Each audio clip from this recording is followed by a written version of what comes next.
کہ تسبیح رکوع کہتے ہیں، تسبیح سجدہ کہتے ہیں، ان تسبیحات میں اللہ تبارک و تعالیٰ نے کس چیز کا ذکر رکھا ہے اور ان الفاظوں کا معنی کیا ہے اور اس کی عظمت کیا ہے، آج انشاءاللہ مختصر وقت میں اس چیز پر گفتگو ہوگی۔ سب سے پہلے جب ہم سورۃ فاتحہ کو مکمل کرتے ہیں نماز کی حالت میں، تو پھر اس کے بعد ہم قرآن مجید کی کوئی اور سورت تلاوت کریں گے، تو جب ہم نے سورۃ فاتحہ کے بعد کسی اور سورت کو ملانا ہے تو سورت کو ملانے سے پہلے جب ہم کوئی سورت شروع کرتے ہیں تو پہلے بسم اللہ الرحمن الرحیم پڑھنا ہے، یہ مستحب ہے۔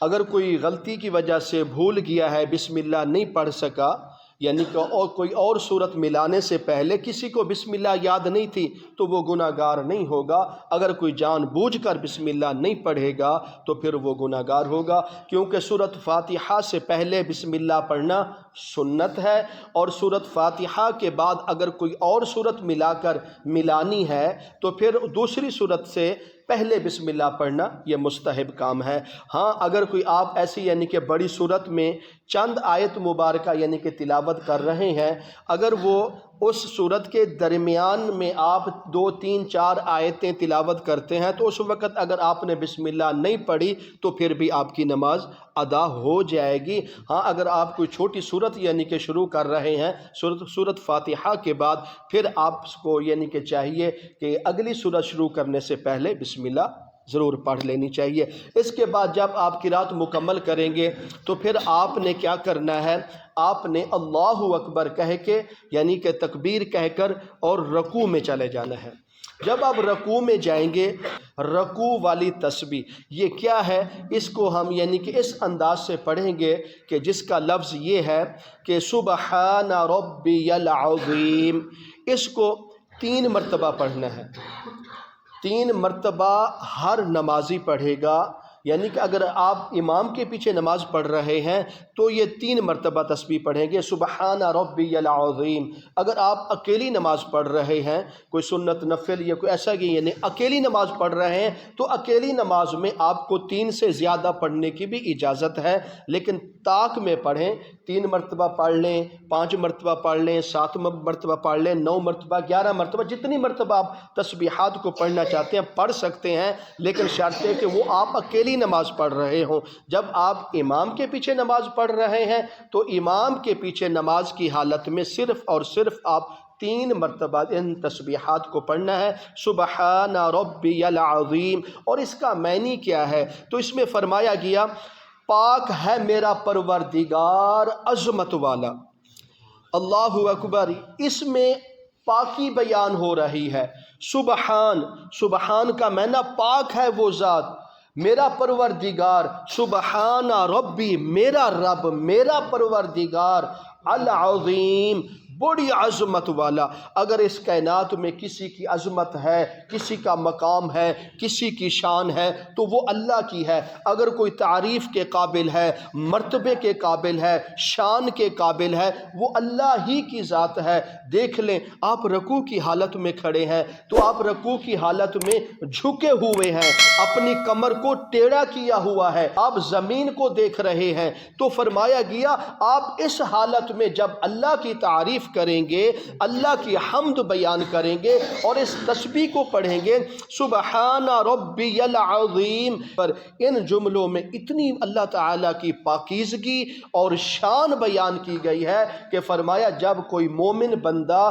رکوع کی حالت میں جا کر ان تسبیح کو پڑھتا ہے سبحان ربی العظیم، پاک ہے میرا پروردگار عظمت والا، بڑی شان اور مرتبے والا، تو اللہ تبارک و تعالیٰ خوش ہوتے ہیں کہ دیکھ لو میرا بندہ ہے، میرا بندہ ہو کر میری ہی تسبیح بیان کر رہا ہے، میری ہی تعریف بیان کر رہا ہے، میری ہی شان بیان کر رہا ہے۔ جیسے وہ انسان اپنی زبان سے یہ تسبیح کے جملے نکالتا ہے اللہ کے ہاں فوراً قبول ہو جاتے ہیں۔ تو جب بھی آپ رکوع کی حالت میں ہو تو آپ نے ان لفظوں کو دھیان سے پڑھنا ہے کہ جو میں اپنی زبان سے سبحان ربی العظیم تو پڑھ رہا ہوں تو اس کا معنی کیا ہے، پاک ہے میرا پروردگار بڑی عظمت والا۔ جب آپ اللہ کی اس انداز سے تعریف کریں گے تو انشاءاللہ اللہ آپ کی تعریف کی ہوئی کو اپنی بارگاہ میں بھی قبول کریں گے، اور پڑھ رہے ہیں اس نماز کا بھی اللہ تعالیٰ آپ کو پورا پورا اجر اور ثواب عطا فرمائیں گے۔ پھر اس کے بعد آپ نے 3 مرتبہ سبحان ربی العظیم کہہ کر پھر آپ نے تسمیع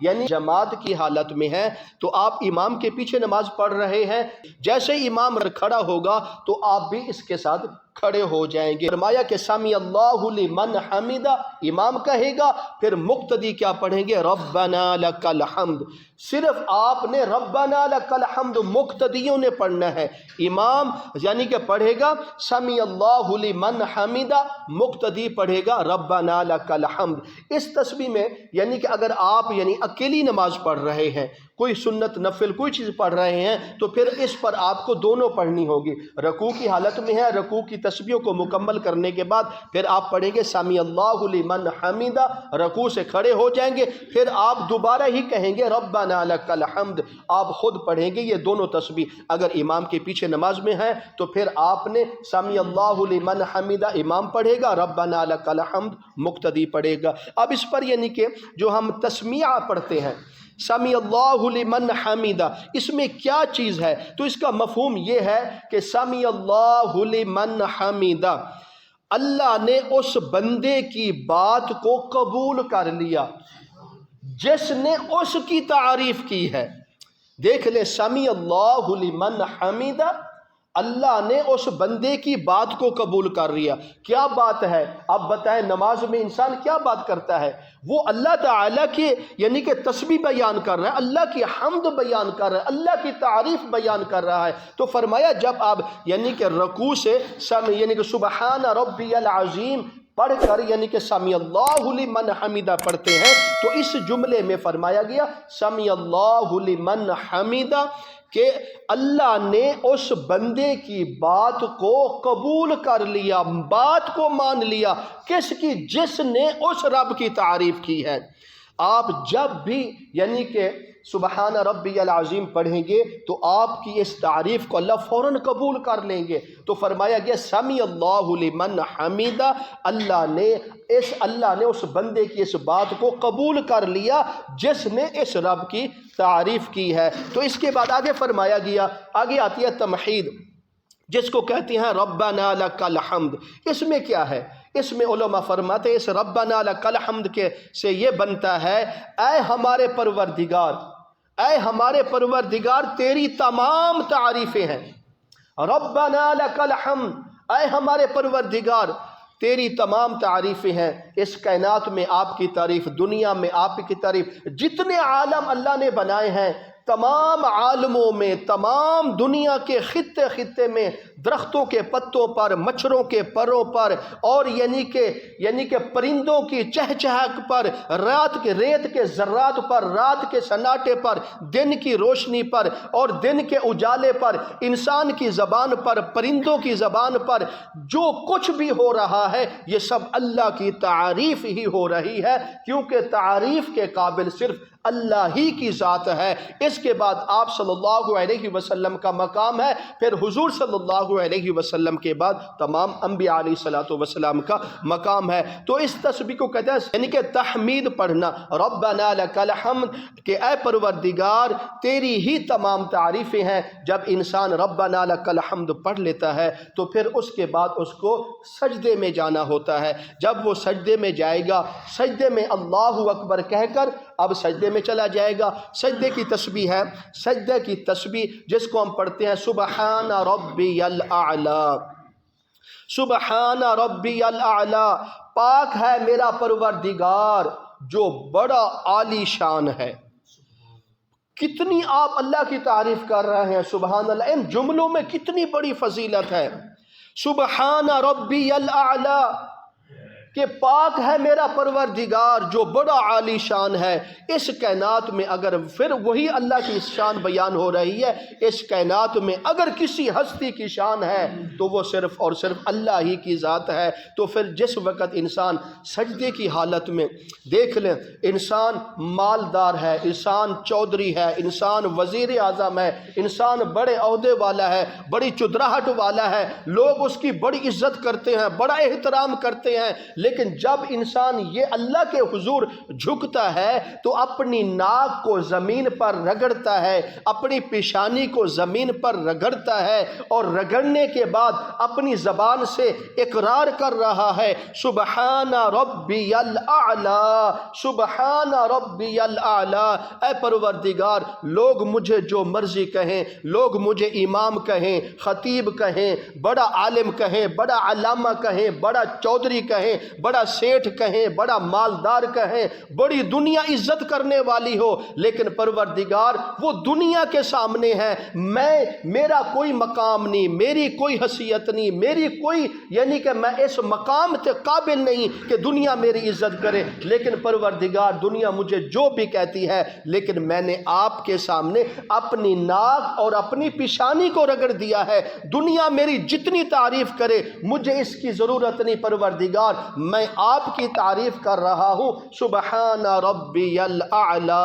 سبحان ربی الاعلی۔ دیکھ لے جب انسان جتنا بھی یعنی کہ اس کو یعنی کہ دنیا کا مان ہو، دنیا کا فخر ہو، دنیا کا غرور ہو، آخر کار جب وہ انسان اللہ کے حضور جھکتا ہے نا، یہ ناک ہی ہے نا، ناک رکھنے کے لیے دنیا میں سب ہیں، جائز ناجائز کام ہو رہے ہیں، جب انسان یہ ناک اللہ کے حضور رگڑتا ہے، زمین پر رکھتا ہے، تو رکھنے کے بعد انسان کا تمام تکبر ختم ہو جاتا ہے، تمام غرور ختم ہو جاتا ہے، تمام اس کی یعنی کہ بڑائی ختم ہو جاتی ہے، اس کی چدراہٹ ختم ہو جاتی ہے، اس کا علم پر جو اس کو غرور ہے اس کے علم کا غرور ختم ہو جاتا ہے۔ تو فرمایا گیا جب انسان اس سجدے میں جاتا ہے، یہ عاجزی کی انتہا کا مقام ہے، یہ انکساری کا انتہا کا مقام ہے، سجدے میں جا کر اپنے آپ کو ختم کر کے، جو اس کی جتنی بڑی بھی عزت ہو وہ سب کو ختم کر کے کہتا ہے پروردگار دنیا مجھے جو کہتی ہے لیکن میں آپ کی تعریف کرتا ہوں سبحان ربی الاعلی، سبحان ربی الاعلی۔ پاک ہے میرا پروردگار جو بڑا عالی شان ہے، مرتبے والا ہے۔ یہ بھی تسبیحات آپ جس وقت اس انداز سے پڑھیں گے، اس کو بھی آپ نے 3 مرتبہ پڑھنی ہے۔ اگر امام کے پیچھے ہیں 3 مرتبہ پڑھیں گے، اگر آپ اکیلی نماز پڑھ رہے ہیں تو پھر آپ کو اجازت ہے 3 سے زیادہ بھی پڑھ سکتے ہیں، جیسا کہ میں نے پہلے بتایا ہے 3 مرتبہ پڑھ لیں، 5 مرتبہ پڑھ لیں، یعنی طاق میں ان تسبیحات کو پڑھنا ہے۔ تو جب آپ ان تسبیحات کو پڑھیں تو کم از کم تھوڑا جا غوطہ لگا لیا کریں کہ جن الفاظوں کو میں پڑھ رہا ہوں، سبحان ربی العظیم پڑھ رہا ہوں، اس میں اللہ کا کیا، اللہ اس سے ہم سے کیا مطالبہ کرتے ہیں، سمیع اللہ لمن حمدہ پڑھ رہا ہوں، اس میں اللہ ہم سے کیا مطالبہ کرتے ہیں، ربنا لک الحمد پڑھ رہا ہوں، اس میں اللہ ہم سے کیا مطالبہ کرتے ہیں، سبحان ربی الاعلی پڑھ رہا ہوں، اس میں اللہ ہم سے کیا مطالبہ کرتے ہیں۔ جب انسان ان لفظوں پر دھیان کرے گا، توجہ کرے گا، اس کی لگن نماز وال ہوگی، جب اتنے بڑی عالی شان رب کی تعریف کرے گا بندہ، تو پھر بتائیں اللہ تعالیٰ اس کو کتنی بڑی عزت دے گا، کتنا بڑا مقام دے گا، اور اس کے نماز کے ہر حصے کو، نماز کے ہر رکن کو اللہ تعالیٰ اپنی بارگاہ میں قبول کرے گا۔ تو اس لیے ان چیزوں کا خاص خیال کرنا ہے، جب بھی آپ نماز پڑھا کریں ان نماز کے جملوں پر دھیان دیا کریں، ان نماز کے الفاظوں جو ہم نماز میں پڑھتے ہیں تسبیحات، ان پر توجہ دیا کریں کہ میں اپنی زبان سے جو یعنی کہ اقرار کر رہے ہیں کہ ہم اس پر 100% عمل بھی کرتے ہیں یا نہیں کرتے۔ جب ہم توجہ سے ان کو پڑھیں گے تو انشاءاللہ اس پر ہماری نماز بھی اللہ کے ہاں فوراً قبول ہوگی، اور اس پر ہمیں زیادہ اجر و ثواب بھی دیا جائے گا۔ تو یہ تسبیحات ہے